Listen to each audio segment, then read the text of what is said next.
When you wish upon a star, makes no difference who you are. Anything your heart desires will come to Ben Roethlisberger and Santonio Holmes, you and the Pittsburgh Steelers are celebrating your Super Bowl win. What are you going to do next? We're going to Disney World! Your dreams come true.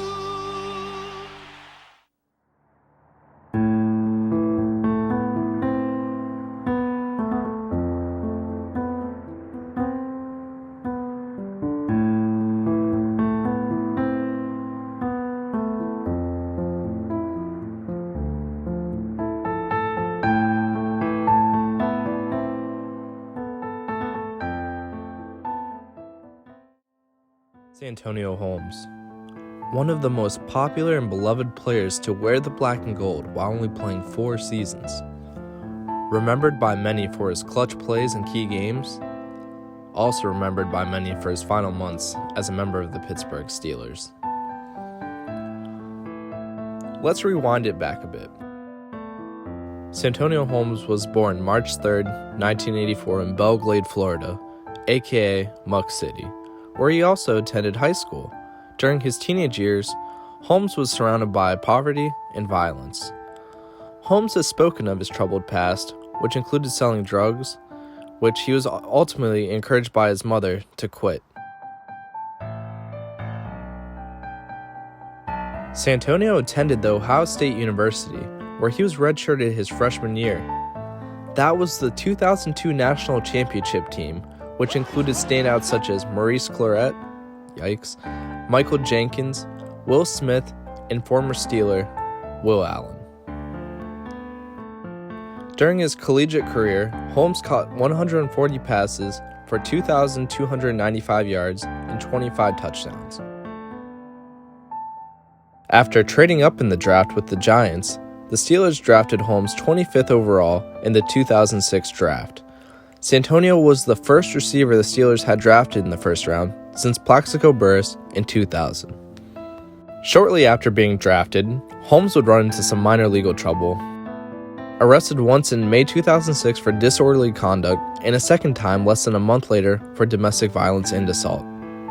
Both incidents would ultimately lead to dropped charges. Holmes would play very well his rookie season, eventually taking Cedric Wilson's starting role opposite Hines Ward. Santonio would tally 49 catches, 824 yards, and 2 touchdowns, with his final catch coming Week 17 on a 67-yard touchdown in overtime to end the Cincinnati Bengals' playoff hopes.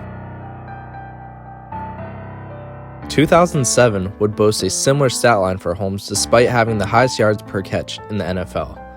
He would finish with 52 catches for 942 yards and a whopping 8 touchdowns. 2008 would also mark his least statistically productive regular season, but also the biggest season of his career. October 25th of 2008, he was charged with a misdemeanor possession of marijuana and would lead to his benching against the New York Giants. His late-game heroics against the Ravens would help clinch the division and second seed later in the season. But the postseason, Holmes would become a hero, making splash plays against the Chargers by returning a punt for a touchdown, catching 2 passes for 70 yards and a score against Baltimore in the AFC Championship game. Then came the Super Bowl. Holmes shined under the bright lights of the biggest game. 9 catches, 131 yards, and a touchdown. But the touchdown? It would be one of the most iconic plays in NFL history. A toe-tapping grab in the corner of the end zone, surrounded by 3 Cardinals defenders. Not only would he make the catch, it would secure a 6th ring in Pittsburgh, solidifying himself as one of the most important players in Steelers history and Super Bowl MVP. 2009 would be his best statistical season. Finally reaching 1,000 yards, Holmes hauled in 79 catches for 1,248 yards and 5 touchdowns. It would set a career high in yards and receptions. After what seemed like a promising start to a career in Pittsburgh, At just 25 years old, Holmes would run back into legal trouble in March of 2010, involving him allegedly throwing a glass in an Orlando nightclub at a woman, resulting in a cut just above her eye. He also had some Twitter incidents involving him tweeting that it was time to wake and bake, and an incident involving him tweeting at a woman to kill yourself. Holmes later claimed his account was hacked and that he never made the comments. By April 11, 2010, Holmes was traded to the New York Jets in exchange for a 5th-round pick, which would later be used to acquire a 6th-round pick from the Cardinals, and that 6th-round pick would be used to draft the nutcase that is named Antonio Brown, aka Mr. Big Chest. Holmes' career with the Jets would never measure up to his days in Pittsburgh. His first season in New York would be statistically hindered by a 4-game suspension stemming from his legal issues, and by 2011, his play would deteriorate to a 654-yard season, despite playing and starting in all 16 games. The rest of his career would be affected by injuries, and he would sign a deal with the Bears and play in 9 games before calling it a career.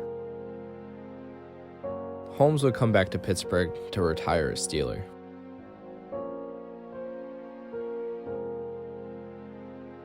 In the end, it was a rocky road for Santonio, full of ups and dramatic downs. It's unfortunate to think about what could have been for Santonio Holmes in Pittsburgh. Had he stayed there, perhaps he would have flourished with Roethlisberger, just as many other receivers have. But it's all speculation at this point. I think most fans in Pittsburgh are beyond grateful for a short time as a Steeler. He helped bring the 6th ring and did it by the tips of his toes. I personally hope Santonio gains even more praise as time goes on for his time in Pittsburgh, but it has been over 10 years since his legal issues and the trade itself. I hope we can recognize him for what he brought back to Pittsburgh. From 1995 until 2006, my dream was to become an NFL player. The Pittsburgh Steelers have chosen Santonio Holmes, the Ohio State University.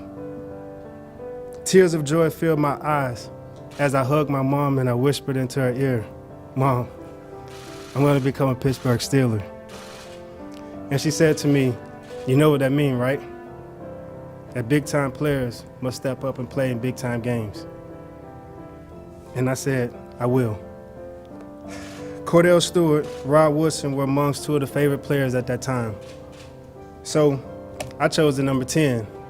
I figured this was the time that I get to showcase my ability to be just like Slash.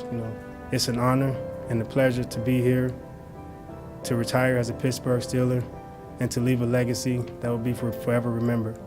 Thank you all for your time. I appreciate it. Thank you so much for watching. If you liked the video, feel free to drop a like.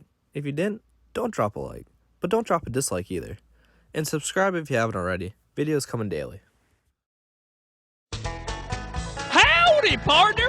Don't you wish you could live in a home just like they have in Texas? But I live in Pittsburgh. Well, you're in luck, cowpoke. Call Santonio Holmes San Antonio Homes today. We're the only Texas-style housing specialists in Western PA. Ranches, barn houses, adobe. We can do it all. But don't just take it from me. Why remember the Alamo when you can just live in it? Call Santonio Holmes San Antonio Homes today. Yeehaw!